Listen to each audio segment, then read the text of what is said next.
Hello, now I'm with Wieteke Koolhof, a good friend of mine. We're having a nice conversation where he started it a little bit about an upcoming event, and it's happening in 1 week, a little over 1 week on the 11th of July. It's called Disclosure, 3 times. And it's Wieteke is going to be channeling Arjun from the IL, and it will be the second online event that we've done together. And the first one, Beyond the Fence, was quite impressive, a joy to be part of, and I'm excited about this event. And I'm looking forward to just having a little chat with you, Wieteke, about what we can expect from Arjun, or what are your kind of feelings about what he's going to present us with? Thank you, Justin. And yeah, I'm really looking forward to this one as well. So yes, the title doesn't leave much room for interpretation, or it does. Maybe I don't. I'm not sure about that. But well, 3 times disclosure is what they suggested we title this event, and I'm excited for it. Particularly maybe because lots of people have been waiting at the edge of their seat for new information to come from the Pentagon. And nothing super remarkable has actually come from there, as far as I know. Actually, like, how do you say that? Inwardly, I kind of looked at Arjun like, okay, so what's up with that? And I actually felt this great joy and enthusiasm to exactly because of that dive into the subject, like full force. So I'm very excited about that and curious what's going to come through. I'm guessing in broad terms, we're going to go, well, this is what I've already received in general guidelines, and which is in the event description as well. But I'm yet to receive also more details, and usually there's some prepping that happens often in my dream time with them, and then the rest unfolds at the event itself. But so in the broader spectrum, I understand that we're going to peel that onion of what disclosure really is, and it reaches far and wide beyond the idea of just ET contact. So it is so much more, and I know we're going to dive into that, and I just felt in my heart the enthusiasm that is there in on their end, so to speak, from their side to have this dialogue with us. So yeah, and it's so grateful to have you by my side again, and to have you present this as a moderator, because last time was amazing, and yeah, I'm looking forward to this as well. It's always an adventure. Definitely. And I know that Bashar has already spoken on the subject a little bit about what's been disclosed or what's lack of disclosure, and he's basically said it's actually perfect because they have admitted that there is a possibility, at least. And and this is something the government has never really ever, and this is like a first step, of course, to much more disclosure. I think that's maybe why it's called disclosure 3 times. I don't know, maybe there are steps to disclosure. I mean, I don't think we can just like put everything out there and have the reality that we actually want to live in. I think that we want something that's a bit more gradual and a bit more humane, perhaps, because you don't want people like burning down buildings and feeling so, I guess, because a lot of the people maybe who put these rules and control aspects in don't exist anymore anyways in reality, and it's just people who've kind of inherited this type of stuff, and then now they have to expose it. But I think maybe this is a hypothetical thing, but I think it's definitely it's an opening of something more, and I'm looking forward to what Arjun says. As you said, it's filled with excitement, and I think that there's definitely a growing desire by people to know what's going on. I mean, even like you have talk show hosts talking about it, you have Shaquille O'Neal talking about it, you have all these other big prominent people talking about their stories about UFOs or UAPs, and it's definitely on the general collective consciousness, on I think the forefront at the moment of like what people are expecting, that something big is happening and should happen. This is just a question of when, in my opinion, and maybe Arjun can help with that. Who knows? Yeah. Definitely there is a lot of stuff moving below the surface, so to speak. And we talked about this a little bit before we started talking about the event as well.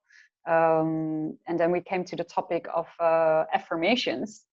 And I was just curious, we just touched on it very briefly, and I'm just curious asking you right now, because I don't know about this from you, do you use affirmation as a permission slip in your own life to handle these really interesting times that we are in right now? Yes, I do. I try to start my morning practice with appreciation, affirmations, intentions for the day. And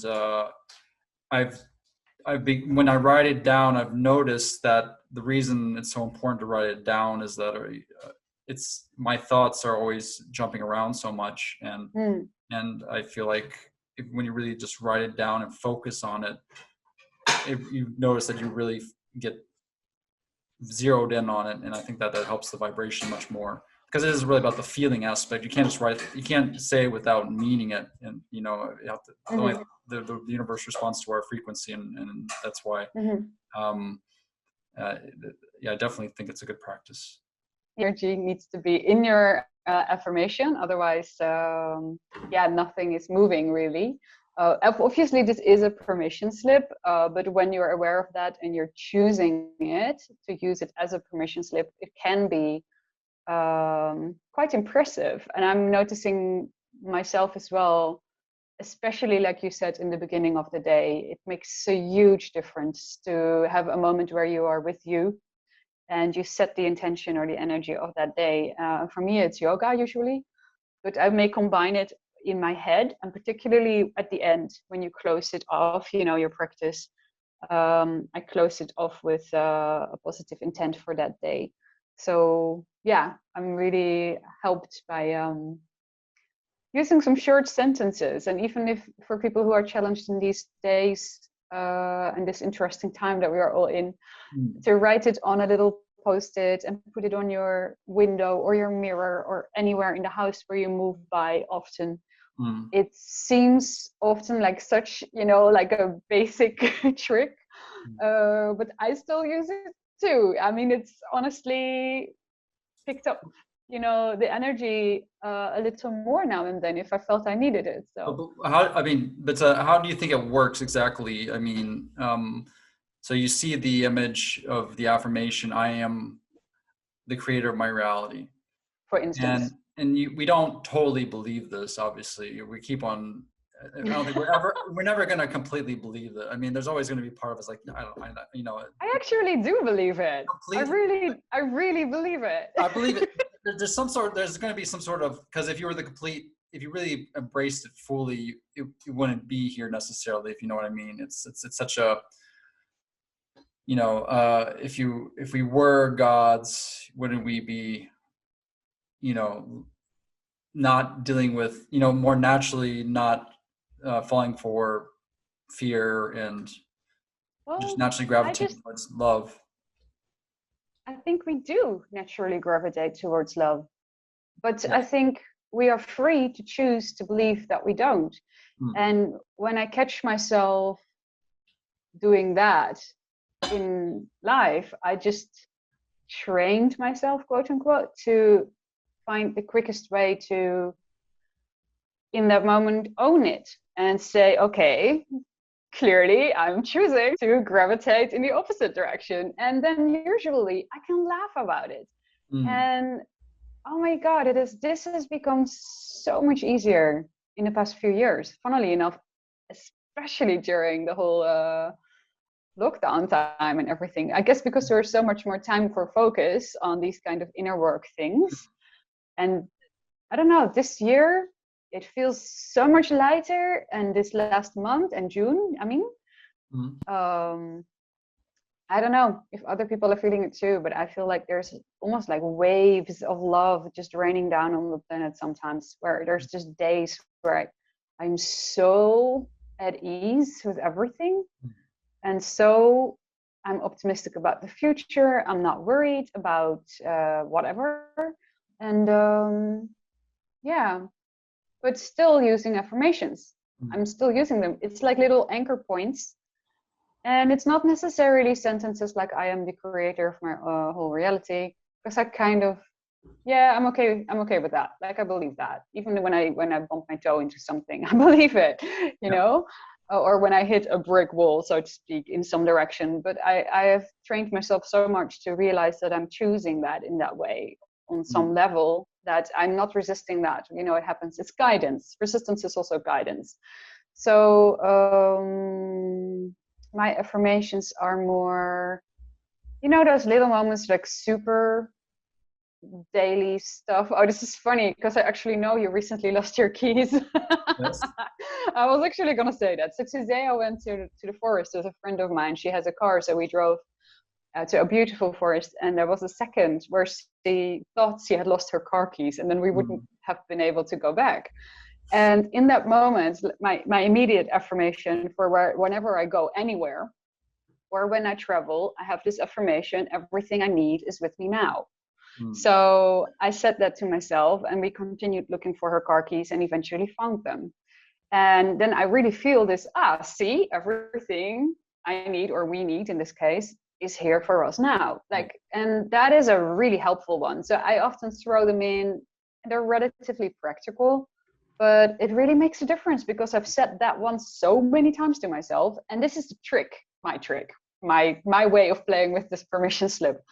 I tell myself this when everything I need really is there. So I tell it to myself many times, and I've done this for years because I have traveled a lot, and that's when it really became necessary in a sense for me to ground that knowingness in myself more, because it was more exciting to go out there. I traveled alone a lot, so you really want to not lose certain things, you know.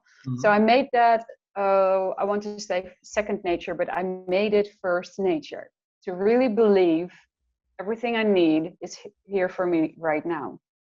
And so when you say it, say before you go to bed and you feel you've had a productive day, and you know, you're laying there, you're quite comfortable, there's no worry on your mind, and then that's a perfect moment to repeat it a few times. And then you can really feel the vibration of it. You're like, oh yeah, this is so true, you know, you really feel it in that moment. You're not necessarily on the road, but you anchor it in yourself. And then when I am on the road and I repeat it again, I kind of feel like I cross connect to that moment where I grounded it in myself so firmly when I knew it was super, super true. And then I pull that knowingness into the moment where it feels iffy, where maybe some car keys are lost. And then they're not. You know, it's like, it's a game. It's a game. I know it's a permission slip. I understand it's just training of how we create our reality. But I'm playing with it in that way, and this really works for me. I wonder, like, what do you feel like is the connection to intentions then, for example? So the idea of an affirmation is to anchor in these thoughts and these beliefs, these positive, uplifting, true beliefs that kind of overwhelm situation, you know, the situations where we're maybe not feeling our best. As you said, you can draw upon that feeling you had, and that information raise your vibration. How do intentions work for you? Do you use them, or are they, do you feel like are they not as effective as, you know, building the strength of affirmations in your life? Or Oh, I think they're kind of the same thing, intention and affirmation. Are you making a difference between the yes, two? like if I say my intention today is to feel joy and happiness, I mean that's obviously a very general intention, but some people have very more specific intentions that today I want to get this and this done, and you know I want to achieve this, or you know, this kind of intention. That's tricky. I Yeah. think these are tricky. To-do lists, you know. I always have them, but I allow myself to flow with them. So if they change, which they do almost daily, I usually don't get through them the way my mind thinks I have to. And that is actually such a gift that I'm embracing more and more. And I'm having more and more fun with. It used to bum me out more in the beginning. I was like, I still didn't get to this and this. And now I'm more like everything happens in divine timing. And if I just allow myself to find the correct balance between effort, quote unquote, inspirational effort, and relaxation, then everything will work out perfectly fine. And this is proven to actually really be so, which is, logical when you think about it and when you listen to Arjun or the hybrids. But it's still amazing to the rational mind. I mean, because things fall into place in a very weavy way that isn't necessarily as organized as my bucket lists or to-do lists usually are. So I noticed that intending to get something done, usually for me, but this is very personal, leads to stress. Yes. So I kind of stopped doing that. So the affirmations are more about, like when I say I've got everything that I need right here with me now, that is more like a statement. And that works better for me. So the staying here and now, staying present. And intention, that's a good question. I think instead of doing the intention thing that I did before, and that would afterwards make me feel like I missed out on something, I may send a color or a very simple image into the idea of the day. Like, I don't really know what the day is going to be like yet, but say you get really happy from fluffy white bunnies, I will just project a fluffy white bunny on the day. Oh, that's an interesting technique. Okay. I'm very improvisational, is that a word? I improvise with these kind of things. And I guess maybe because I have a history as an artist, illustrator, I think in images a lot. I receive a lot of the messages also in images that I get from the Yael. And so it's my way of playing. It's my mind language. So I like projecting an image, quote unquote, ahead of time. Everything is here and now, but onto the idea or the illusion of what the day would be. Right. And it gives me a sense of ease. Like, I've got this nice white fluffy bunny vibe all over it. Nice. Already. I do like that. You have the not just the color, you have the feeling of the fluffy bunny. Yeah, and the little nose going like. Maybe eating a carrot, and then I would even like think about what it sounds like when they take a few little nibbling bites, and then they start chewing their little cheeks. And I've had bunnies when I was a child, so I can be really specific and detailed about that image. And so I will choose things that I can get really nitty gritty about, because I love it to go all the way into the details and then see how that frequency or how it makes me feel, because that's just what it does, right? How that makes me feel, that's the energy that I'm sending into the day. Yes. Yeah, I think that's an excellent way of, I think when we get more specific about wanting to get to look a certain way, I mean, that kind of leads to the stress. Whereas if we leave it open to feelings of joy and happiness and just at ease, and that, having fun. And I think that starting it with, I know a lot of these techniques from NLP are like that, where they get you to think about people as like babies, or some of your boss yells. Oh, really? I didn't know this one. Is that an NLP technique? There's one of the NLP techniques. Another one is like, if you, I think you imagine, a bad event in like a film strip, and you project on it, maybe in colors like you were saying, or you maybe go backwards and forwards, or with funny music, the event. And I heard about that one. I know about that one. Which is kind of scary, don't you think? I mean, the first time I heard that, I'm like, oh my God, that's like a recipe for a horror movie. But you could also use it, exactly like you said, in a funny way. I guess it depends on what somebody finds funny, though. I mean, it's all perception anyways. And I think we get caught up a lot on thinking the doing is what's at issue. It's really the being. So if you want to be that person who has that fun, exciting life, it's not so much doing specific things that will make you that person. It's like that's a natural unfolding of your natural joy. That and I think it's definitely starting the day with these kind of things. It does. And what is your feeling about appreciation? So beings like Arjun, what it seems like is that they naturally appreciate everything. I mean, like whatever's in front of them, they just appreciate. What is that? How's that function for you? I mean, it seems a bit strange for you from a human perspective. Like, how can I, if somebody gets hit by a car on the street, I mean, there must be some sort of feeling of appreciation in them as well, I would assume. What was your last sentence? Well, somebody got hit by a car on the street. Oh, hit by a car. Yeah, exactly. Right. There's an accident. There must be some form in them or some emotion in them, not fear, not, disgust. It would probably be more like appreciation that something will come of this for that person. I actually don't know if they would see that right away, but maybe. I don't know. I never asked. Well, Bashar, look at how Bashar talks. He's like, somebody comes up and says, I had this horrible accident. He's like, oh, how exciting. How exciting. The person's like, no, it's not. It's horrible. That's your. But for him, he's like, no, this is a wonderful opportunity. Well, I guess to them, the Sasani, maybe. Well, also of course they're already out of the accident. The moment they're asking the question, they're not in the accident. Right. So I'm not sure how they would respond right in the middle of it. I know that. Let me get this right. Let me see.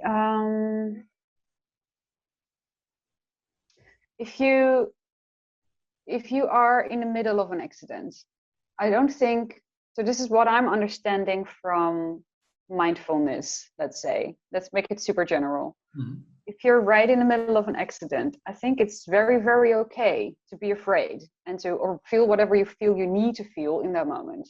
And that might be a very much survival kind of response right there, which is useful also when you're in the midst of crazy traffic and you need to get off the road, for instance. So I think appreciation begins with embracing what is and pushing the illusion on top that you would have to be able to feel it right away, such as these more higher dimensional frequency entities that look at our world more like perhaps a film strip with funny music. I don't know. But I think we are way more than that to them. I think for us, the journey is very much about, remaining present with what is and with what comes up and which wants to be seen. And then the moment you're on the sidewalk again and you're safe and you can look over your shoulder and you can review what just happened, if you're that quick to be able to do that, or if you can do that the next day or a week after your accident or even a month after it, when your jitters have, subsided, that's when I think for some sooner and for some later, you may find let's put it more subtle.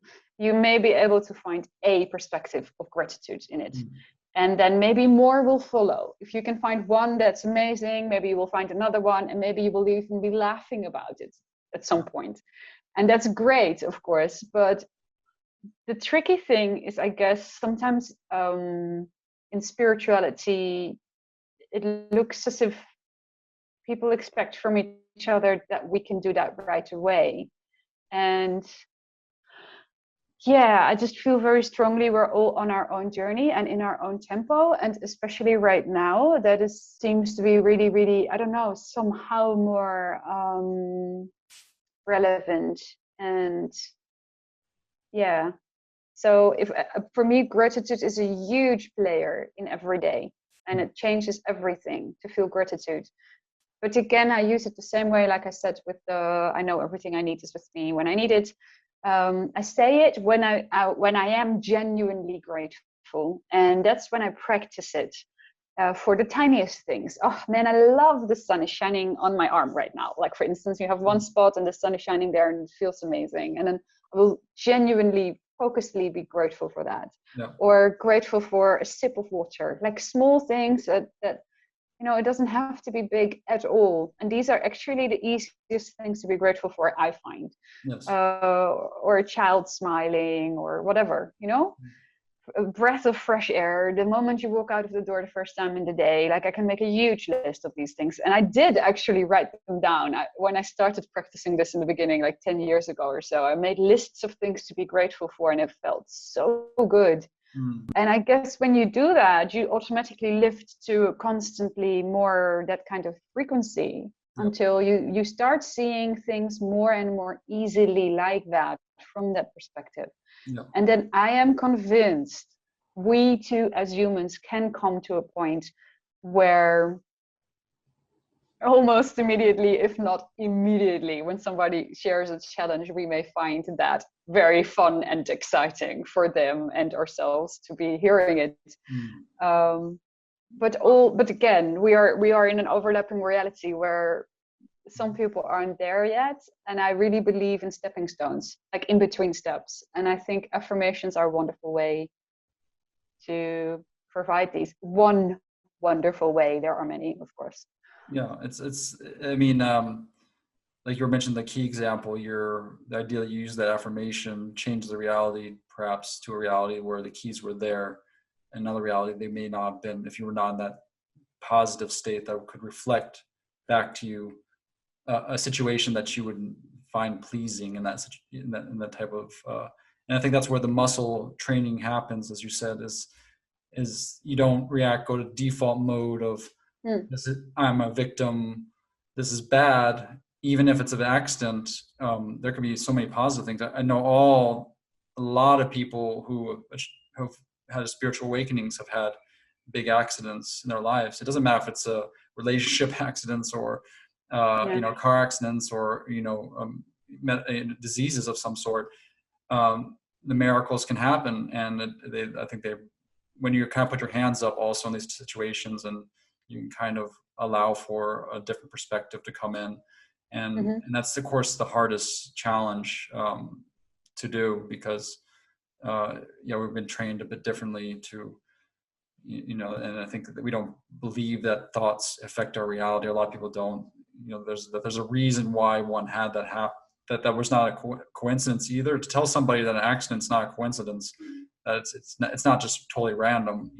That is not something you want to tell them right off the bat if they're not ready for it. But I mean, I've realized in my life a lot of things have happened. Just they had to happen, and to appreciate that, and I think, if not in the moment, I just said afterwards, at least, to with some sort of appreciation. And but I've definitely I feel like a lot of things, like as you mentioned, I think a lot of teachings in Buddhism as well, where you appreciate these little things in the daily, not these big events in your life, like that happens, just like a little fraction of our life is like the big things, 99.9% normal, drinking coffee, sitting in the sun, talking to a friend, or sleeping, and it's like it's not like a big Hollywood movie, our lives, where it's and there's a reason for that. I think there's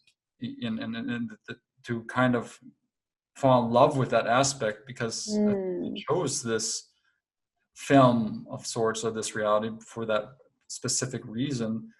And I think that the more you have that muscle of appreciation and using affirmations as a tool, the easier you get in connection with yourself, with your own love frequency, because I mean, who we are in reality loves everything. It's like there's, and why not? Why do we use specific? The big thing is, like, we want to attach love to certain things and appreciation to certain things, but we're limiting ourselves. When it's much easier if we just let it. In every moment, there's always something there that's available to grab onto and attach their own, higher love feeling frequencies, and instead of leaving the room and trying to find something else, to do, to to get that, you know, and I think that there's something, maybe the COVID situation has taught a lot of people that doesn't work as well. You can't just, it wasn't easy just to go out and do things you normally thought would bring you excitement and joy. You had to sit with, you know, some things are very boring for people, and work through that. And there has to be a reason for it.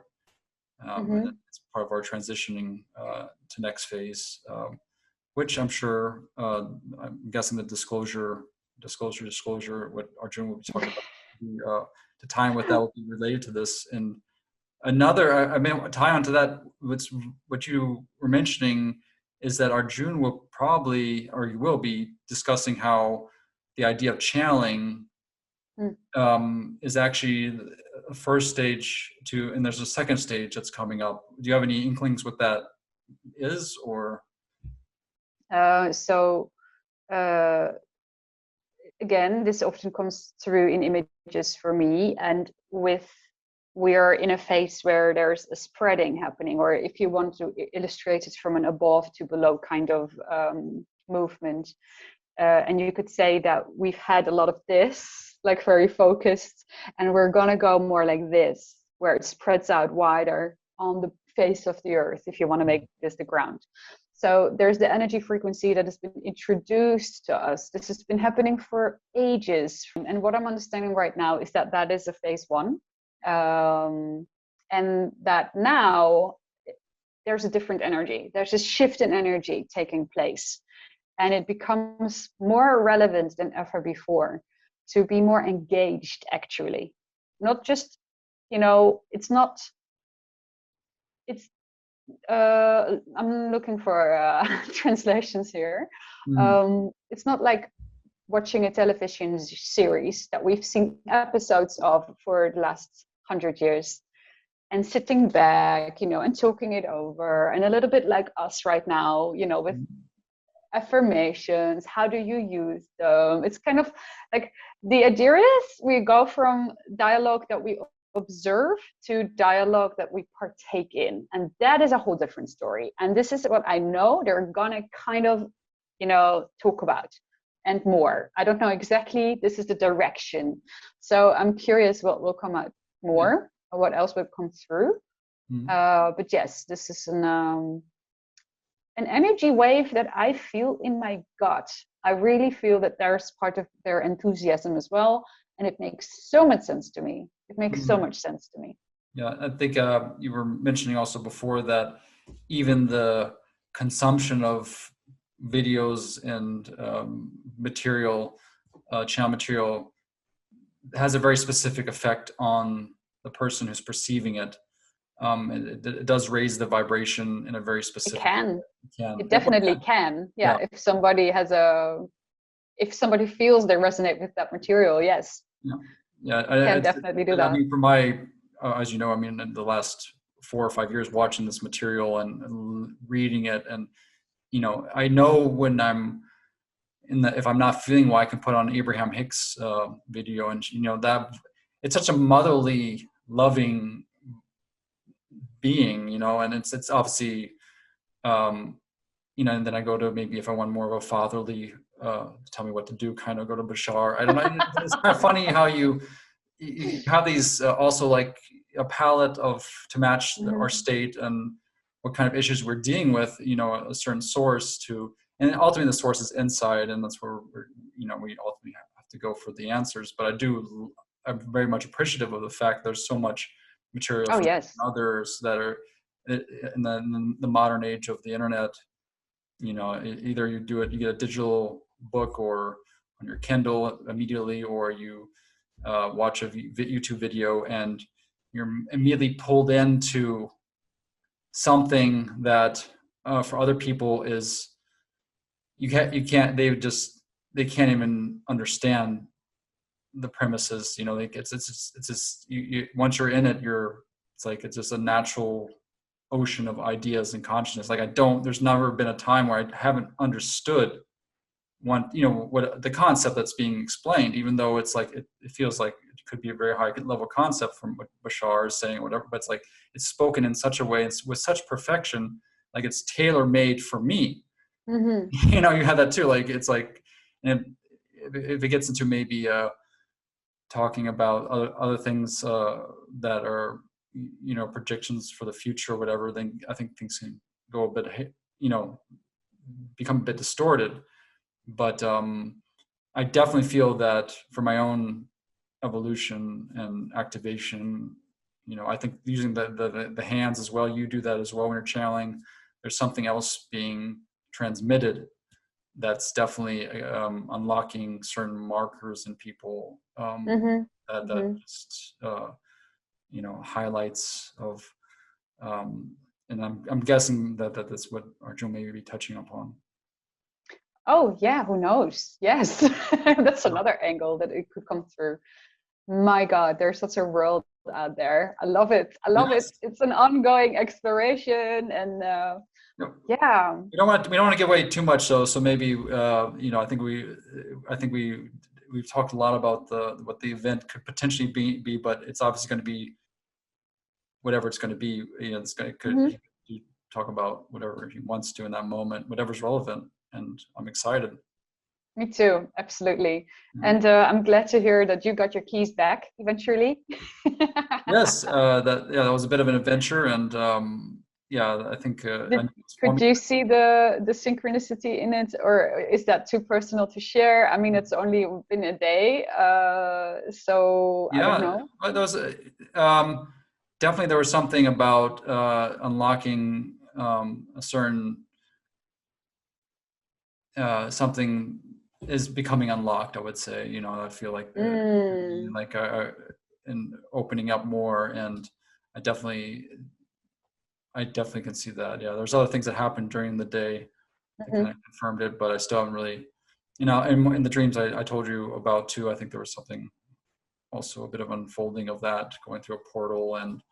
Um, Yeah, but yeah, if it's a constant, how do you say, um, if we give it the feeling of appreciation and affirmation that this is for me, no matter mhm, what the situation is, even if it's the most, I mean, scary thing that can happen to you, mhm, you can be in such in your middle of, and funny enough, hurricanes, mhm. the middle is perfectly in peace. You can literally Yep. follow the center, and then you're always, no matter what the and that's not a coincidence that we just need to be in that middle space Mhm. and just wait for it to pass and then see the sunshine that comes out and I think that's yeah, I think that's the kind of the trick to living a joyful life.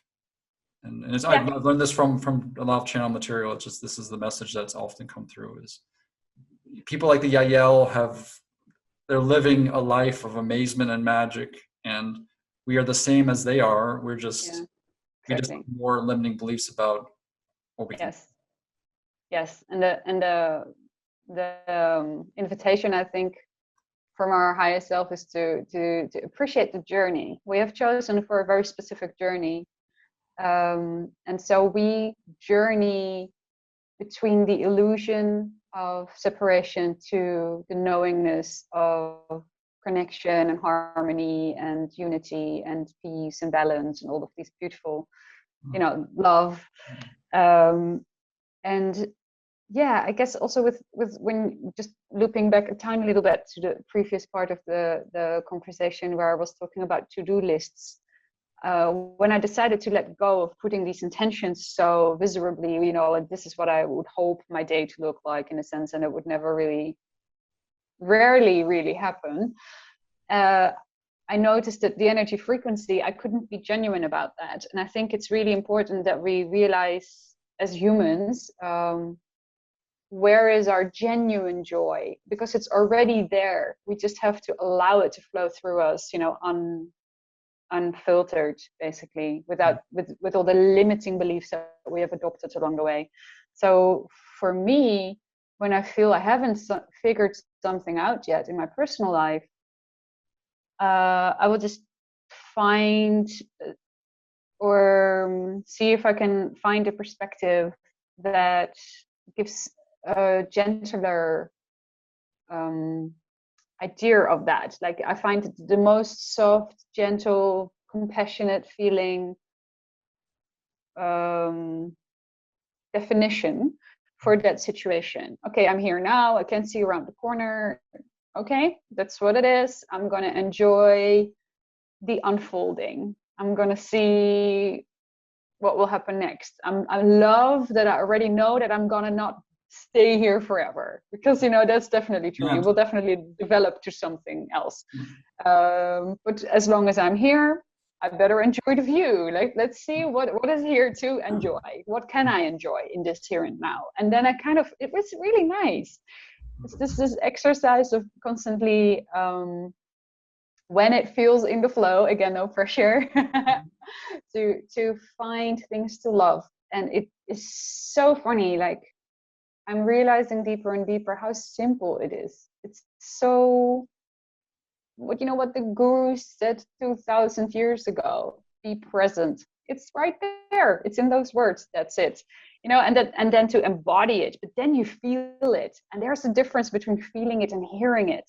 But I do think that when we see the videos on YouTube, or we listen to other teachers, or even when I listen to Arjun and translate for them, we are constantly peeling that onion. We're on that journey. And it just happens to be my excitement to be a translator for this specific alley of perception. And there are many others which I am so incredibly grateful for, because we all complete each other and we all need each other. I really believe that too. And I believe that there are teachers for every person, as in a sense, there's always somebody you can find as your teacher, whether that is, you know, somebody who calls themselves a teacher, or a neighbor, or a friend, or a parent, or a niece, or whatever. There's always somebody in your environment that can give you a little nudge into the direction where you would rather actually be. And that's wonderful. I love that we are in this together. I'm really grateful for every single person on this planet. And yeah, I really am. For the co-creation of it all, because I know nothing is not in place. Yeah, and these are the kind of things I love saying to myself. Yes, it's beautiful. If Yeah, we're talking about affirmation. When you talk about, you can, I mean, obviously you're expressing your gratefulness in your in the words you're saying, and it's you can feel it's authentic. You know, and that's what's also important. We can you can't really, you can, I think you can kind of fake it until you really feel it, but it's obviously something you really, before it really has an effect on your life, it's when you really feel it. In fact, we all know with singers and artists, you know, if they don't feel it, nothing happens. and literally, it's not the object itself, it's that mysterious, formless energy that's behind all things, that's allowed to come through, and moments those are magical moments, and we just want to have more and more of them. And why not have those magical moments in as much of our life as possible? You know, it doesn't matter if you go to the bathroom, or, you know, or going to the store. Actually, I enjoy going to the store now more and more. It seems like something. Some people just don't like being around crowds, and I've learned to appreciate crowds. I learned to feel like, you know, at peace in crowds. And we all have that, you know, kind of ability. And I think, yeah, I guess we're gonna have, I mean, it's getting a bit late, so I think maybe I just want to remind everybody that July 11th is the Zoom webinar, and you can buy tickets on Eventbrite. The links will be on the bottom of this video, and yeah, we're excited about what's going to come up. We just got a little bit of inkling of the topics, and it came right off the 25th, where the Pentagon was supposed to release so much material, which in the end was nothing. But I'm curious, you know, even nothing is something, I guess. I don't know, but you're saying that Arjun has, it sounds like he has something, you know, a positive bend or a positive perspective about also the disclosure related to, I mean, extraterrestrials and all the citizens of this wonderful planet. Yeah, we're looking forward. I'm just speaking to everybody watching right now. We're looking forward to see you there. If you feel the flow to join us, you're very welcome. And yeah, other than that, Justin, it's been a pleasure speaking to you. And yeah, next week it's going to happen. See you next week. And Let's go. everybody else, see you Let's when I see you.